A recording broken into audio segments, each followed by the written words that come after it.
आज से लगभग 2000 साल पहले मिस्र की राजधानी अलेक्जेंड्रिया में एक लड़की जन्म लेती है। उसका नाम रखा जाता है क्लियोपेट्रा। वह मिस्री नहीं थी बल्कि ग्रीक मूल के प्टोलेमिया वंश थी, जो लगभग 300 साल से मिस्र पर राज कर रहा था। वह 7 भाषाएं जानती थी और वही एकमात्र रानी थी जिसने मिस्री भाषा सीखी ताकि आम जनता उससे जुड़ सकें। लोग उसे देवी का आइसिस का अवतार मानने लगे थे। 69 ईसा पूर्व में जन्मी यह लड़की जैसे जैसे बड़ा हुई, 70 की साथ से भी फैलती चली गई। 18 साल की उम्र में उसने अचानक मिस्र का रानी बना दिया गया, लेकिन राज करने के लिए उसे जबरदस्ती शादी करवाई गई अपने ही 9 साल के भाई प्टोलेमिया तेरह से।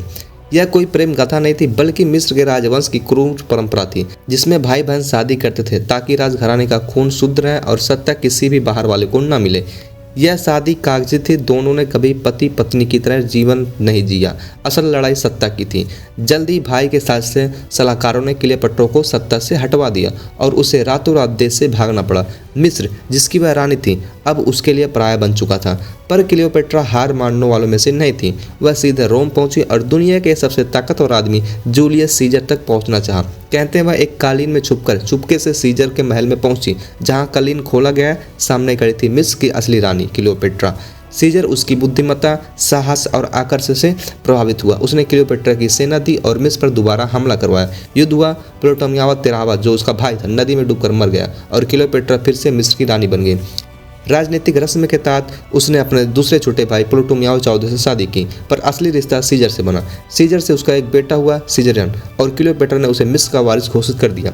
कुछ ही समय बाद रोम में सीजर की हत्या हो गई। अब क्लियोपेट्रा अकेली पड़ गई, लेकिन तभी उसकी जिंदगी में आया रोमन सेनापति मार्क एंटोनियो। यह रिश्ता सत्ता का नहीं बल्कि दिल का था। दोनों को सच में प्रेम हो गया। उनके 3 बच्चे हुए। एंटोनियो मिस्र आ गया और क्लियोपेट्रा के साथ राज करने लगा, पर रोम का नया शासक ऑक्टिवियन यह बर्दाश्त नहीं कर पाया। रोम और मिस्र की सेनाओं में समुद्री युद्ध हुआ। ऑक्टिवियन की लड़ाई एंटोनियो और क्लियोपेट्रा हार गए। रोम ने मिस्र को घेर लिया। हार की खबर सुनकर एंटोनियो को लगा क्लियोपेट्रा मर चुकी है। उसने अपने ही तलवार से आत्महत्या कर ली। कुछ ही देर बाद क्लियोपेट्रा को सच्चाई मिली। वह एंटोनियो की लाश से लिपट कर रोई, पर उसने तय कर लिया, जीवित पकड़ी जाकर रोम की गुलाम नहीं बनेगी।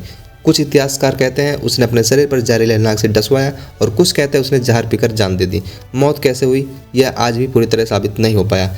30 ईसा पूर्व में 39 साल की उम्र में दुनिया का सबसे शक्तिशाली रानी मर गई। उसकी मौत के साथ मिस्र की आज़ादी भी खत्म हो गई और सदियों पुराना मिस्री साम्राज्य रोम का साधारण प्रांत बनकर रह गया। लोग आज भी कहते हैं क्लियोपेट्रा बहुत ही सुंदर थी।